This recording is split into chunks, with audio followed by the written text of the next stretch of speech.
welcome back, everybody. Now, the big story breaking on the IRS scandal is there is now proof and evidence that the administration lied. Yes, I said lied, in that the IRS targeting of IRS groups was not the result of a few rogue employees in Cincinnati, Ohio, as the White House put out as a narrative.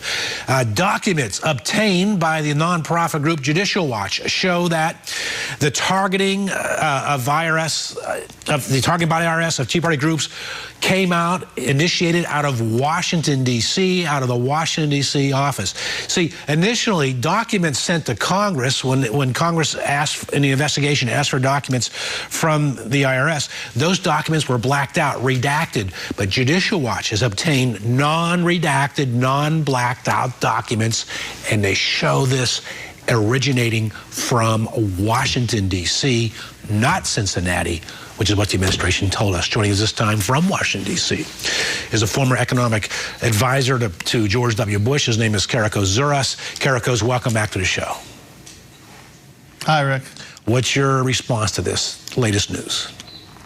I'm not surprised. I mean, I think if you've been following this from the beginning, it didn't smell right, and now we have proof. You know, it starts off as it's two rogue agents, a few rogue agents in Ohio, to the testimony where Lois Lerner takes the fifth, then she is placed on administrative leave, then she resigns, and she gets a $42,000 bonus. Now she's been held in contempt of Congress. Now we have the emails.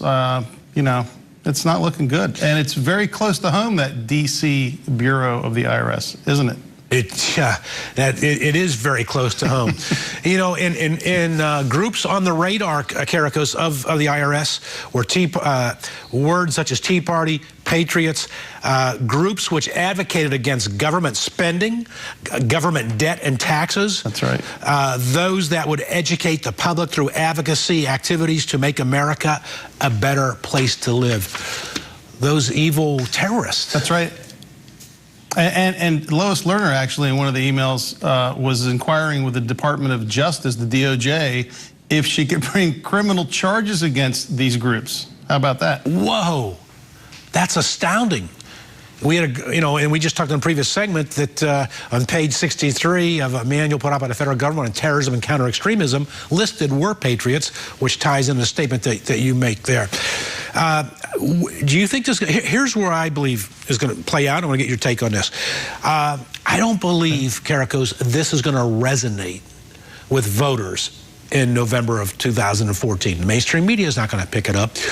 Those that are hardcore conservative activists will be impacted by it, but I think by and large the American people will not see this as an issue. However, I do believe it will have an impact on negatively affecting the White House's trustworthiness, polling numbers, the trustworthiness among American people, and that could extend to the Democratic Party. Your take? I agree with you 100%. Unfortunately, the majority of the American population isn't interested in these types of things. Look at Benghazi, for example.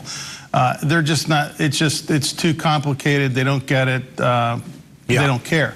And the Democrats have put a spin on it, like, oh, this is just a witch hunt that the Republicans are on because, you know, they've got nothing else to do but waste our time and they're not focusing on the economy. I agree with you 100%. It's going to stain the White House record, but unfortunately, it's too late. The damage that they're doing is unprecedented. All right, shifting gears. You're an economic guy, economic analyst, former advisor on business issues to President George W. Bush. Today, we saw protests across America by fast food workers wanting a $15 minimum wage. What do you think? 15 bucks for flipping a hamburger? Is that fair? No, it's not. These are low-level entry jobs geared towards younger people, first jobs, maybe a supplemental job. And this is all backed by the unions who have lost membership and are just trying to get their hands on every little thing that they can. This is not good. You know, in one of the articles I read, a French economist was saying that, you know, this is just going to make the rich get richer, you know, if the minimum wage doesn't go up. And what I have to say about that is, let's look at the economy of France, and then you can just figure out where that's coming from. Look, this is going to cause higher prices. It's going to cause people to lose jobs, and it's going to increase automation. So your new employee is going to look like a little mechanical box that takes your order. jobs are going to be lost. It's not going to work. Kereakos, that's an interesting point I hadn't heard yet.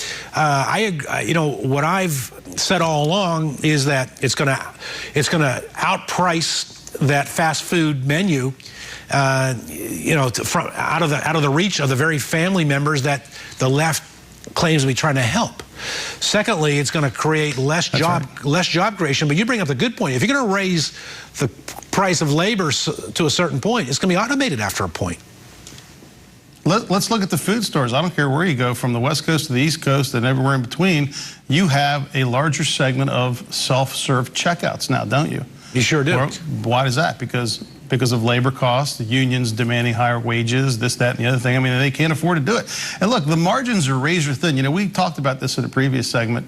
The margins are razor thin. And when they talk about McDonald's, for example, making these big profits, let's not forget, these guys are also one of the largest real estate companies in the world. That's and right. Other things that they do. They don't get all their money from the retail end.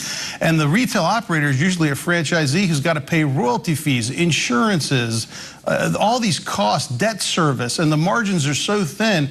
And these people that are coming up with these ideas don't have a clue because they've never owned, operated, or ran anything in their life. They're making it a social issue. Let's pay more. How about if this administration takes about just one or two of the 40-plus bills that were introduced to the Senate that Harry Reid refuses to bring to the floor that would create more jobs? So instead of like trying to take a minimum wage job, which, by the way, less than 1% are making $7.25, the majority are making 8+.